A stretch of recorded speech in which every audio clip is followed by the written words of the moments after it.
घ्या. आई मला नको. अगं तुझ्यासाठी नाही, बाळासाठी खायचं ते. श्री तू पण खा. काय झालं? अगं ते तुझ्या पोटातून बाळाला मिळणार आहे, त्याच्या पोटातून नाही. आणि असाही तो नाही खात बदाम वगैरे. आई पण मला खरंच जाणार नाही. अगं हळूहळू सुरुवात कर. आज 2 खा, मग 2-3 दिवसांनी 3 खा, मग हळूहळू वाढवत नाही.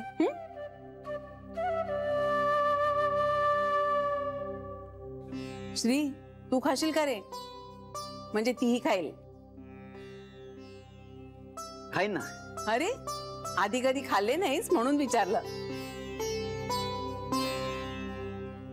आधी कधी बापही झालो नाही ना.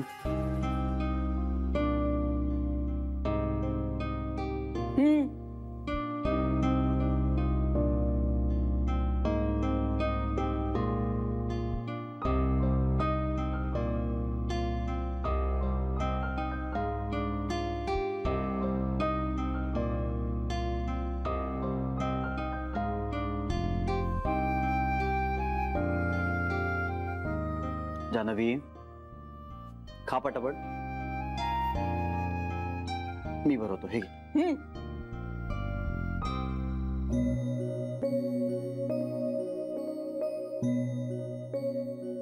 आता माझ्या हातून एकच.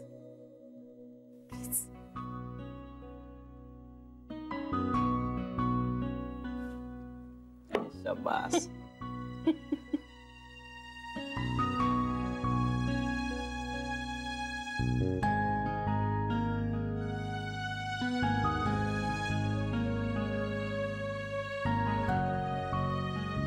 अगं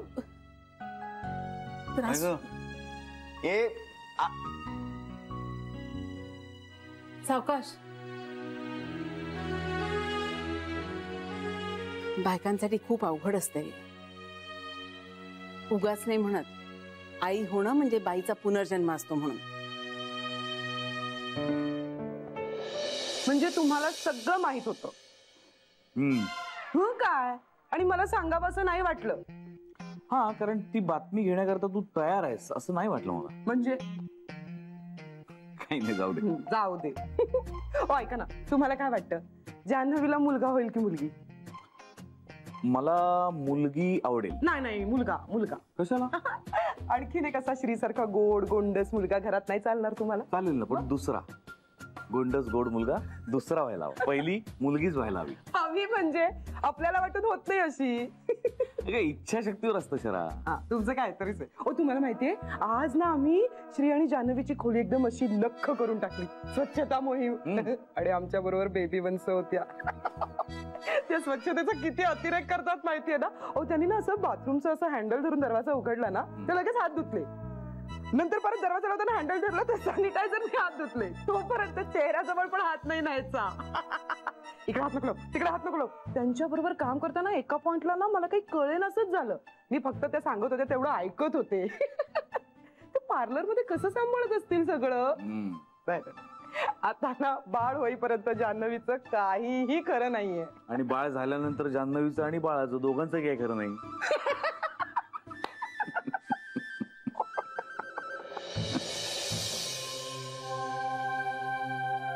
आईजी काय रे श्री?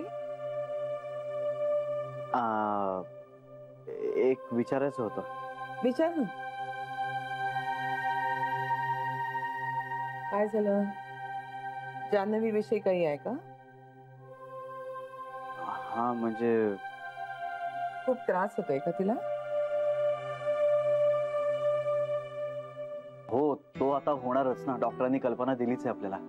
म्हणजे उलट्या, मळमळणं, मॉर्निंग सिकनेस, मूड स्विंग्स हे सगळं चालूच आहे त्याचं. त्रास होतोच रे या दिवसात. त्याचं एवढं टेन्शन घ्यायची गरज नाहीये. नाही, मला त्याचं टेन्शन नाही आलंय. मग मला थोडी भीती वाटते. कशाची? जान्हवीला आता पावसात भिजायचं. पावसात? हो. अरे आता पावसात भिजून कसं चालेल? भिजली, आजारी पडली तर केवढ्याला पडेल आपल्याला. नाही, आणि वर औषधं पण देता येणार नाहीत आता. पावसात भिजून कसं चालेल? हो ना, मलाही तेच वाटतंय. मग मग काय चिडलीच एकदम माझी. हं. मला तर काही कळतच नाहीये की आता काय करायचं. मी बोलू का तिच्याशी? नाही नाही, नको. असं कर, तिला गाडीतून ने बाहेर. गाडीत बसून बघ म्हणावं पाऊस, पण भिजू भिजू नकोस बाई. पण म्हणजे अगदी 2 मिनिटं पण नाही चालणार. नको रे, कशाला उगाच विषाची परीक्षा पाहिजे. आणि या पहिल्या 2-3 महिन्यात जरा जपावंच लागतं. आईजी, म्हणजे पावसात भिजणं वगैरे सगळं राहू दे. या अशा अवस्थेत एखाद्या बाईला सर्दी पडसं झालं तर काय करायचं? घरगुती उपाय करतात, म्हणजे सुंठीचा लेप लावणं, वाफ वगैरे घेणं. पण अँटीबायोटिक्स वगैरे देत नाहीत डॉक्टर. म्हणजे माझी खात्री नाहीये तशी, पण मला वाटतं देत नसावेत. काय झालं? कसला विचार करतोयस? नाही, आता हे सगळं जान्हवीला कसं समजवायचं याचा विचार चाललाय. हट्ट जरूर बसले ग, मला पावसात भिजायचंय भिजायचंय. आता बघूया.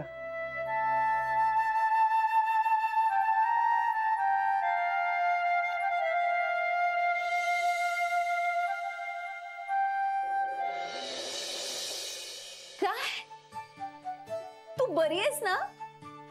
तू काय बोलतेस तुला कळतंय का? तुला पावसात भिजायचंय प्रेग्नंट असताना. मला कंट्रोलच होत नाहीये ग. तू आजारी पडलीस तर अल्टिमेटली बाळालाही त्रास होईल त्याचा. अगं पण मी नाही पडणार आजारी. आणि मला असं 1-2 तास नाही जायचंय पावसात, फक्त जायचंय आणि परत यायचंय. पण मला खूप आतून वाटतंय ग. पावसाच्या सरी अशा तोंडावर घ्याव्यात. सरींच्या त्या गार गार स्पर्शासाठी ना आसुसल्यासारखं वाटतंय मला. एवढी एखाद्या गोष्टीची ओढ कधीच वाटली नव्हती मला. आणि ना बाहेर पडणाऱ्या पावसाकडे बघून ना खूप कासावीस व्हायला होतंय मला. मला पावसात जायचंय. ए जान्हवी, तुला पावसाचे डोळे लागलेत की काय? माहित नाही. तुझ्या बाळाला पाऊस आवडतो दिसतोय.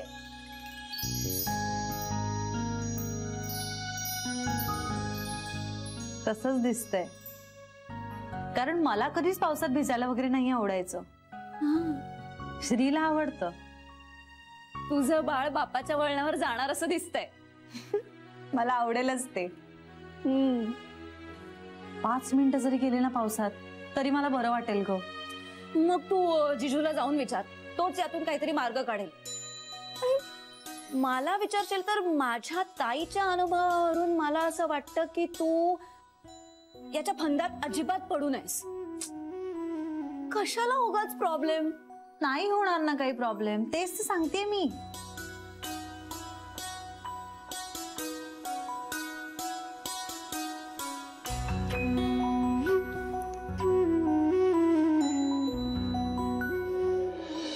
अरे पण जान्हवीला कधीच पावसात भिजायला आवडायचं नाही. मलाही त्याच आश्चर्य वाटतंय. कमाल आहे. अचानक काय पावसात भिजायचंय तिला? म्हणजे इतक्या आर्जवीनं तिनं माझ्याकडे आजवर काही मागितलेलं नाही. आणि आता ती जे काही मागते ते देणं मला शक्य नाहीये. बरं, तिचं मनही दुखवू शकत नाही. त्यामुळे ना सगळं असं. श्री, तू एकदा जान्हवीशी बोलून बघ ना. समंजस मुलगी आहे ती, समजून घे. मनीष, तिच्यातनं आता बदल होत आहे. म्हणजे ती समंजस मुलगी तर आहेच, पण आता ना तिच्यात शारीरिक आणि मानसिक बदल सुद्धा होत आहे. म्हणजे तिचं आत्ताच हे असं चिडणं, वैतागणं, त्रागा, हे सगळं टेम्पररी आहे, तात्पुरतं आहे. पण आतून तिच्यात एक स्टॅबिलिटी आहे. कदाचित आई होते ना म्हणून असेल. पण आता ना एक स्थिरता आली आहे, थोडीशी ती मंदावली आहे. आणि तिची ही अवस्था सुद्धा मला खूप आवडते, खूप आकर्षक वाटते मला. म्हणजे माझ्या बायकोचं एक आईमध्ये होणारं ट्रान्सफॉर्मेशन बघतोय. पुन्हा नव्यानं प्रेमात पडतोय मी तिच्या. आता ना मला ती माझी बायको यापेक्षा खूप जास्त जवळची वाटते. माझ्या बाळाची आई. म्हणजे आमच्यात ना काहीतरी एक अदृश्य असा धागा विणला जातो, कधी न तुटणारा. हातात हात घेऊन सुरू झालेला हा मैत्रीचा प्रवास आता आई बाबा या डेस्टिनेशनवर पोहोचला. आणि ही सगळी प्रोसेस इतकी इंटरेस्टिंग असेल असं मला वाटलंच नव्हतं रे. म्हणजे तिच्यामध्ये मी एक आई म्हणून होणारी डेव्हलपमेंट पाहतोय ना, तशीच माझ्यामध्ये एक बाप म्हणून होणारी डेव्हलपमेंटही पाहतो. श्री, तुम्ही दोघं खूप लकी आहात, कारण तुम्ही कायम असे एका पेजवर असता. I am really happy for you. Rather I am really happy for both of you.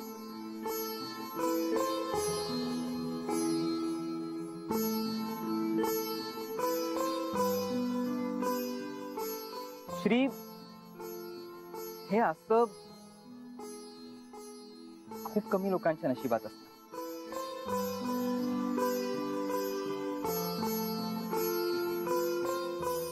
आलो.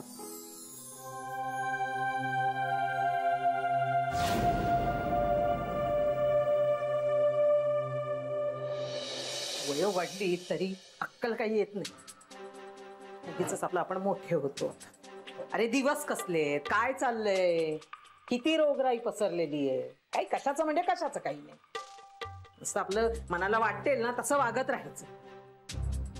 काय बोलू तरी काय पण आता. आणि मी बोललेलं ऐकणार आहे कोण. ठिकेचे डोहाळे लागले जानूला. काय झालं? ती गीता भेटली होती. बर, मग सांगत होती ती काय? जानूला म्हणे पावसात भिजायचंय. पावसात? नाही तर काय. अहो एवढी शहाणी मुलगी ही असं कसं काय वागू शकते. पोटात पोर आहे याचं तरी भान ठेवायला हवं का नको. का आपला आली लहर आणि केला कहर असं वागून चालतं होय. तिच्या वागण्याचा फटका त्या लेकराला बसला म्हणजे केवढ्याला पडेल आपल्याला. नाही नाही, बोला तुम्ही जानूशी. तिला म्हणावं भलते सलते काही प्रताप करू नकोस. देवाने दिले आपल्याला सुख तर स्वतःचीच नजर लावू नकोस म्हणावं आपल्या सुखाला. ही हवा काही चांगली आहे का. चांगली धट्टी कट्टी माणसं पण पावसात जायला घाबरतात. आणि ही पोटूशी बाई, तिला पावसात जाऊन भिजायचंय. मूर्खपणा नुसता. आणि मला एक कळत नाही, तिच्या सासरच्यांना कळत नाही का. हा का आपल्या आजा आणि पणजा होणार आहेत म्हणून त्याही वेड्यासारखे नाचत फिरतायत. हो हो, तू तुझ्या तोंडाला लगाम घाल जरा. हे ऐकून ना माझ्या जीवाचा थरकाप व्हायला लागले. हे काय भलतं सलतं. मी बोलतो तिच्याशी. नुसते बोलू नका, चांगलं खडचवा तिला. बघतो. तुम्हाला नसेल जमणार ना तर मला सांगा. चांगली खरडपट्टी काढते तिची. म्हणावं पोर आहे आता पोटात, वाटेल तसं वागून चालणार नाही. आई होणं म्हणजे काही सोपं काम नाहीये. पावला पावलाला त्याग करावा लागतो आईला. पुरे, मी बोलतो म्हटलं ना. बोलतो मी तिच्याशी. बोलतो. बोलाल तेव्हा ना. मस्त बोलत राहा. ती बोलाल की नाही. जान्हवी, आई आजी पण बोलल्या माझ्याशी. काय? पावसात भिजू नको म्हणून. ओ,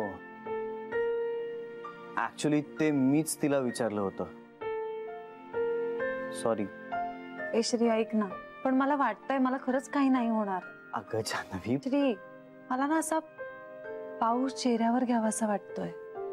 फक्त एकदाच. आणि मला हे कोणापासून लपवून नाही करायचंय. पण त्याची गरजच नाहीये. पण मग सगळेच नाही म्हणतायत मला. हे तुझ्या काय.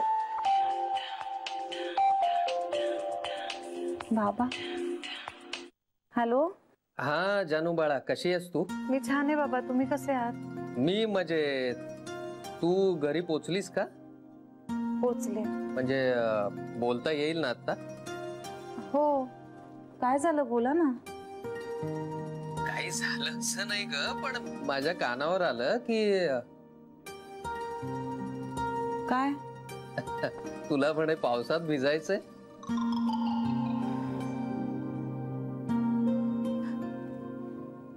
कोणी सांगितलं? कला म्हणत होती, तिला गीताने सांगितलं म्हणे.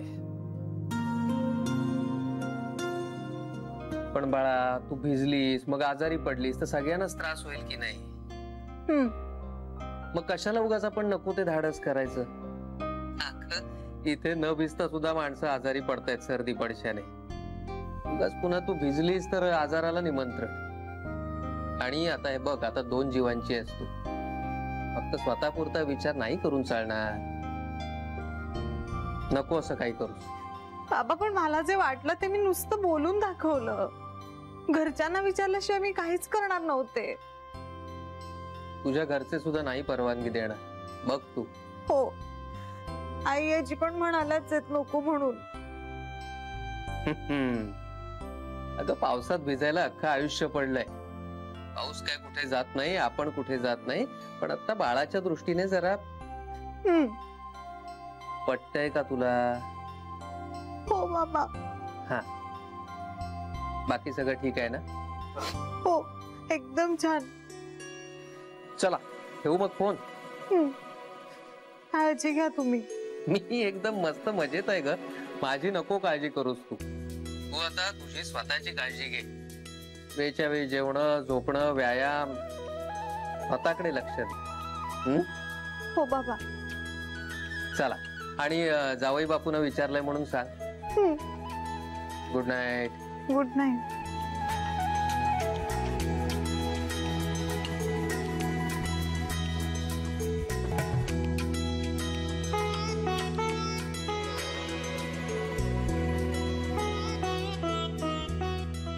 मला पावसात जाताच येणार नाहीये, कारण कुणालाच वाटत नाहीये मी पावसात जावं. मलाच का वाटतंय जावं असं.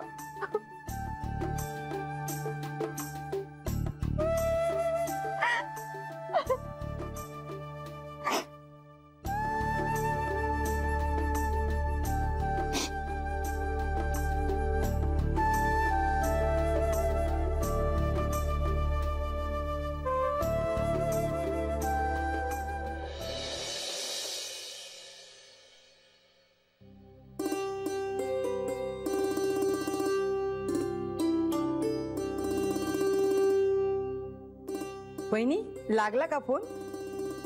नाही ग, केव्हाचा ट्राय करते फोन. पण तुम्ही कशाला काळजी करताय? पाऊस इथे पडतोय, तिथे नाही. इंदे,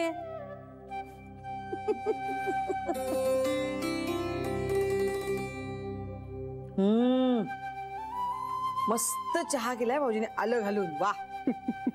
अगं, पाऊस पडायला लागला ना की भाऊजींना लागतोच आल्याचा चहा. पण खूपच वाढलाय ना पाऊस. शिवाय मुंबईचा पाऊस म्हणजे ना अति असतो अगदी.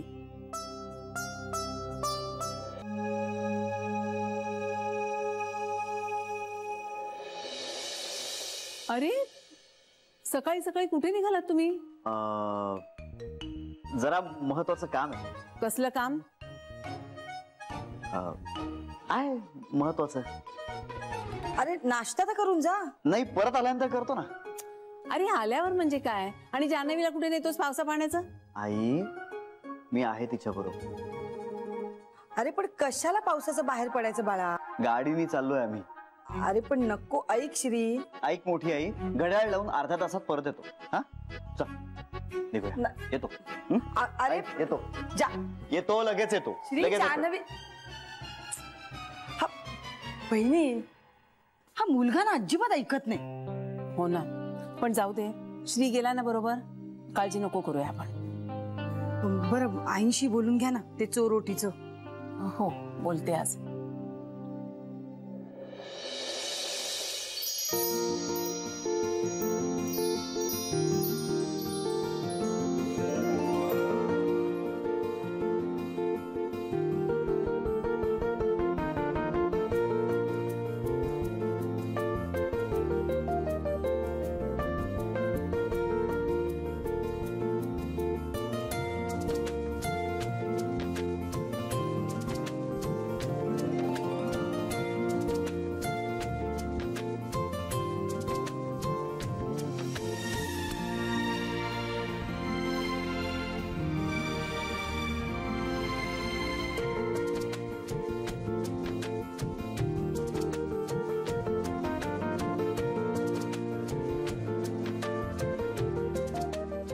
काय ग, तुला पण भिजायचंय? तू असं कुठे म्हणाली होतीस की तुला भिजायचंय? तू म्हणाली होतीस की तुला फक्त पावसात यायचंय. हा, आता तू गाडीत शांतपणे बसून राहा. तुझी इच्छा मी पूर्ण करतो. ओके, मी तुझा बेटर हाफ आहे की नाही, त्यामुळे आता मी भिजतो, तू शांतपणे गाडीत बसून राहा.